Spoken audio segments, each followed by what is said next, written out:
감사합니다. 오늘 하나님께서 우리에게 주시는 말씀은 마가복음 1장 40절에서 45절 말씀입니다. 아이월십 36면에 있습니다. 마가복음 1장 40에서 45절까지 말씀 우리 함께 한 목소리로 봉독하겠습니다. 이것은 하나님의 말씀입니다. 한 나병 환자가 예수께 와서 꿇어 엎드려 간구하여 이르되 원하시면 저를 깨끗하게 하실 수 있나이다. 예수께서 불쌍히 여기사 손을 내밀어 그에게 대시며 이르시되 내가 원하노니 깨끗함을 받으라 하시니 곧 나병이 그 사람에게서 떠나가고 깨끗하여진지라. 곧 보내시며 엄히 경고하사 이르시되 삼가 아무에게 아무 말도 하지 말고 가서 내 몸을 제사장에게 보이고 내가 깨끗하게 되었으니 모세가 명한 것을 드려 그들에게 입증하라 하셨더라. 그러나 그 사람이 나가서 이 일을 많이 전파하여 널리 퍼지게 하니 그러므로 예수께서 다시는 드러나게 동네에 들어가지 못하시고 오직 바깥 한적한 곳에 계셨으나 사방에서 사람들이 그에게로 나아오더라. 아멘.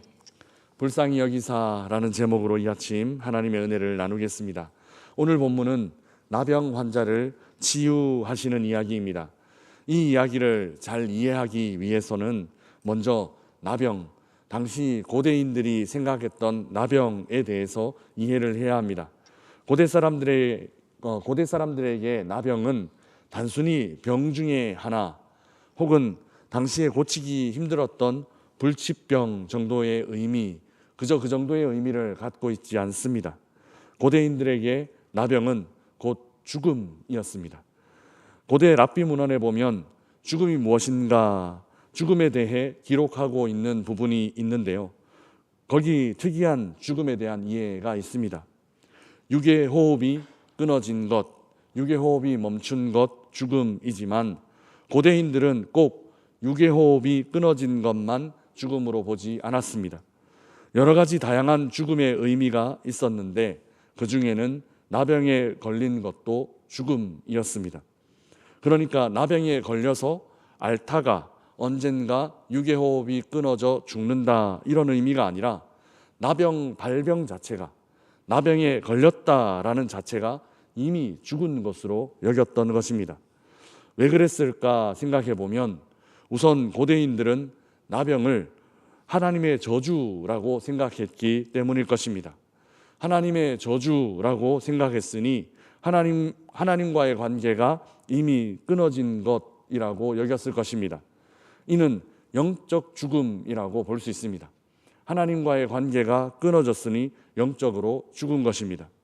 또 나병에 걸리면 사람들과 관계가 완전히 끊어지기 때문으로 추측해 볼 수 있습니다.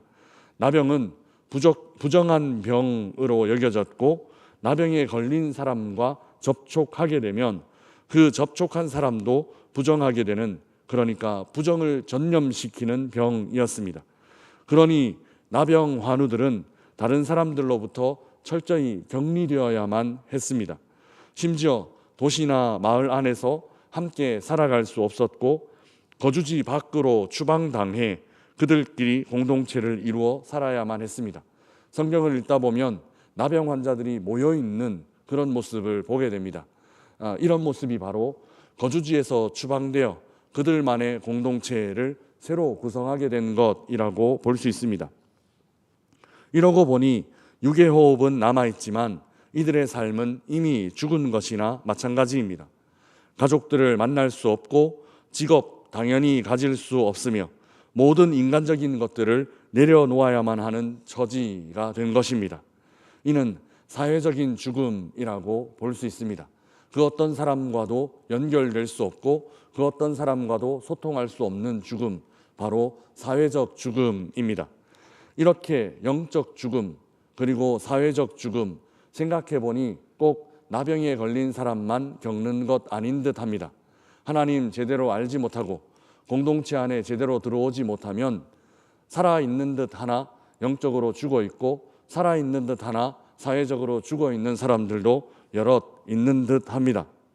영적 죽음, 사회적 죽음, 이런 처지에 놓인 사람, 죽음 안에 갇힌 사람이 오늘 본문 안에서 예수님을 만납니다.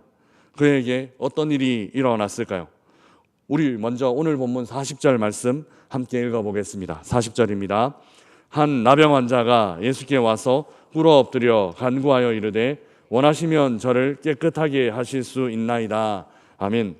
한 나병 환자가 예수님 앞에 왔습니다. 사실 앞서 설명해 드린 대로 이 행동만으로도 이 사람은 돌로 쳐 죽일 수 있는 그런 합법적인 이유가 됩니다. 다른 사람과 접촉을 시도하고 있기 때문입니다. 나병에 걸리면 사람들을 찾아가는 것 당연히 금지되었고, 심지어 다른 사람들이 알지 못하는 중에 병에 걸린 사람 가까이 오더라도 멀리서 그저 부정하다 부정하다 외치며 경고하고 가까이 오지 못하도록 해야 하는 의무가 이 환우들에게는 있었습니다. 부지중 가까이 오는 사람들도 막아야만 하는, 오지 못하게 해야 하는 그런 서글픈 현실이 바로 이 환우들의 현실이었습니다. 그렇지 않으면, 그렇게 경고하지 않으면, 그렇게 자기에게 다가오는 것 막지 않으면 이 또한 돌로 쳐 죽일 수 있는 이유가 되었습니다. 그런 사람이 예수님 앞에 찾아와 엎드렸습니다. 그리고 깨끗하게 해주시기를 구하고 있습니다. 사람 앞에는 나올 수 없는 사람, 그 어떤 사람 향해서도 다가갈 수 없는 사람이 지금 예수님을 향해 나아가고 있습니다. 이는 분명 죽을 각오로 행한 일입니다. 나병을 앓고 있는 사람은 이렇게 고백합니다. 원하시면 저를 깨끗하게 하실 수 있나이다. 이 고백이 참 놀랍고 또 재미있습니다. 원하시면 할 수 있다. 이는 분명 하나님의 속성입니다. 오직 하나님만이 원하시는 일을 그대로 할 수 있습니다. 사람은 원하는 일 많지만 원한다고 다 원하는 대로 이루어지지 않습니다. 그러나 하나님은 사람과 다릅니다. 하나님과 사람의 차이가 어디 있느냐? 바로 여기 있습니다. 원함과 이룸 사이에 인간은 원한다고 다 이룰 수 없지만 하나님은 원하는 모든 것을 이루실 수 있는 분이십니다. 원함이 곧 이룸이 되는 분에게 문제는 이룰 수 있는가 이룰 수 없는가 하는 것이 아니라 원하시는가 아니면 원치 않는가. 사실 문제는 여기 있습니다. 이 나병 환자가 그렇게 미천한, 그렇게 힘든 삶을 살고 있었지만 분명히 이 사실을 알았던 겁니다. 이룰 수 있는가 이룰 수 없는가의 문제가 아니라 저분이 원하시는가 원치 않는가에 달려 있다라는 것을 알고 있었던 것입니다. 오늘 본문 41절 42절 말씀 우리 함께 읽어보겠습니다. 같이 읽겠습니다. 예수께서 불쌍히 여기사 손을 내밀어 그에게 대시며 이르시되 내가 원하노니 깨끗함을 받으라 하시니 곧 나병이 그 사람에게서 떠나가고 깨끗하여진지라. 아멘. 우리 주님 그 무례하게 다가온 나병 환자를 그저 물리치시지 않으셨습니다. 우리 주님 원하셨고 그 나병에 걸린 사람은 우리 예수님 원하시는 대로 깨끗하게 되었습니다. 그런데 깨끗하게 되는 과정, 나음 얻는 과정이 놀랐습니다. 예수님은 그 사람을 어떻게 대하셨는가 하면 우리가 상상하는 것 이상으로, 우리가 생각했던 것보다 훨씬 더 많이 따뜻하게, 또 굉장히 섬세하게 그렇게 그 나병에 걸린 환우를 대해 주셨습니다. 먼저 우리 주님 그를 불쌍히 여기셨습니다. 그 환우는 아마 이 감정, 병에 걸리고 나서 처음 느껴보는 감정이었을 것입니다. 지금까지 아무도 그를 불쌍히 여겨준 사람 없었습니다. 모든 이들이 하나님의 저주받았다라고 정죄했고, 또 가족들까지도 부정함 옮기지 마라 하고 배척했을 것입니다. 병에 걸리고 난 후 아마 처음으로 이 사람은 불쌍히 여김을 받았습니다. 그 아픔과 그 눈물을 우리 주님께서 공감해 주신 것입니다. 우리 주님 안에는 이런 따스함이 있습니다. 그런데 예수님은 그저 감정적인 공감에만 그치지 않으십니다. 이어서 더 놀라운 행동을 하시는데 그것은 손을 내밀어 그에게 갖다 대신 것입니다. 접촉하면 부정하게 되는 사람에게 예수님은 망설임 없이 접촉하셨습니다. 망설임 없이 손을 내밀어 주셨고 망설임 없이 그의 몸에 손을 대셨습니다. 예수님의 불쌍히 여기심은 그의 아픔을 그저 제3자의 아픔 정도로 느끼지 않으셨습니다. 객관적으로 느끼지 않으셨다라는 것입니다. 자신의 아픔으로 함께 아파해 주신 그 마음과 그 따스함과 그 행동이 바로 오늘 본문 안에 나타난 우리 주님의 마음입니다.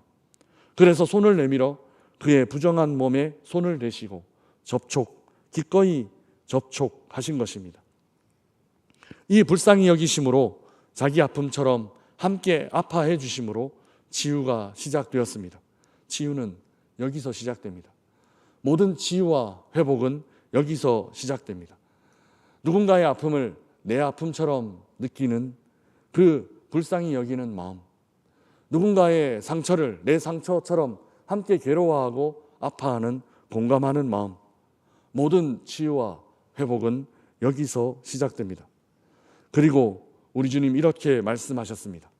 내가 원하노니 깨끗함을 받으라. 그리고 곧 나병이 그 사람에게서 떠나가고 깨끗하여졌습니다. 원함이 이루어짐이 되는 순간입니다. 우리 주님의 원함은 그대로 이루어져 나병이 떠나고 깨끗하여졌습니다. 깨끗하여졌다라는 말은 그저 질병이 치유되었다라는 의미 아닙니다. 깨끗하여졌다라는 말은 이제 이 사람은 공동체 안으로 들어갈 수 있게 된 것입니다. 그래서 예수님은 오늘 본문 마지막 부분에 모세의 율법처럼 제사장에게 보이고 또 그에 합당한 예물을 드려라라고 그렇게 명령하고 계십니다. 질병이 치유되는 것을 넘어서 사회적인 죽음이 회복되는, 사회적인 죽음에서부터 살아나는 그런 모습이 바로 깨끗하여졌다라는 이 말씀 안에 포함되어 있습니다. 오늘 본문에서 예수님은 원함을 이루고 계십니다. 몹쓸 병에 걸린 사람을 불쌍히 여기심으로 깨끗하게 되길 원하셨고, 능력을 행하심으로 나병이 떠나가고 깨끗하여졌습니다. 사랑하는 명선의 가족 여러분, 죽음과 같은 상황 가운데 처해 있더라도 우리 주님이 소망이 되십니다. 우리에게 다가와 먼저 손 내미시며 원하노니 깨끗하여져라 그저 말씀해 주심으로 우리의 모든 상황을 회복하여 주실 줄 믿습니다. 우리 예수님은 이처럼 우리의 상황을 외면하지 않습니다. 우리가 어떤 어려움에 처해 있더라도, 또 우리가 어떤 외로운 상황 가운데 처해 있더라도 그저 멀리서 제3자의 상황처럼 여기지 않으신다라는 것입니다. 우리의 아픔과 우리의 연약함을 자기 아픔과 자기 연약함처럼 깊이 공감하여 주십니다. 불쌍히 여겨 주신다라는 것이죠. 그리고 원함을 이루심으로 문제를 해결하여 주십니다. 나병과 같은 더럽고 부정한 병도 개의치 않으시고 다가가시고 손을 내밀어 직접 접촉하셨습니다. 지금 우리가 겪고 있는 어려움과 문제 가운데도 우리 주님은 분명히 이렇게 친히 다가와 주실 줄 믿습니다. 이제 이런 우리 주님의 사랑을 경험한 우리도 이런 삶을 살았으면 좋겠습니다. 본을 보여주신 우리 예수님처럼 누군가에게 우리가 받은 사랑 그대로 나누어주는 삶을 살아가면 좋겠습니다. 우리도 누군가를 나병 환자처럼 외면하고 있었던 것은 아닌지 돌아보십시다. 아파하고 있는 누군가에게, 힘겨워하고 어려운 상황 속에 처해 있는 누군가에게 우리는 언제 불쌍한 마음 느꼈었는지, 우리는 언제 그들과 공감하며 함께 아파했었는지 돌아보십시다. 그리고 그들을 향한 우리의 행동 무엇이었는지 돌아보십시다. 우리 주님은 다가가셔서 손을 내미셨는데 우리는 그저 말로만, 우리는 그저 생각으로만, 그저 기도할게 하는 그런 마음으로만 그들을 대했던 것은 아닌지, 그래서 행함이 없는 것은 아니었는지 우리의 삶을 돌아보고 점검하십시다. 사랑하는 여러분, 죽음의 상태라고 여겨졌던 나병에 걸린 사람을 우리 주님은 치유하여 주셨습니다. 그 치유는 불쌍히 여김으로 시작되었고 다가와 손 내밀어 접촉함으로 이루어졌습니다. 우리의 이웃을 향한 불쌍히 여기는 마음, 그리고 다가가 손을 내미는 행동, 특히 예수님 알지 못해 죽어있는 이들을 향해 사랑을 나누고 섬김을 행하는 오늘 하루가 되었으면 좋겠습니다. 우리의 작은 마음과 우리의 작은 행동 통해 원함이 곧 이룸이 되시는 우리 주님의 생명의 능력이 흘러가는 그런 오늘 하루 되시기를 주님의 이름으로 축복합니다.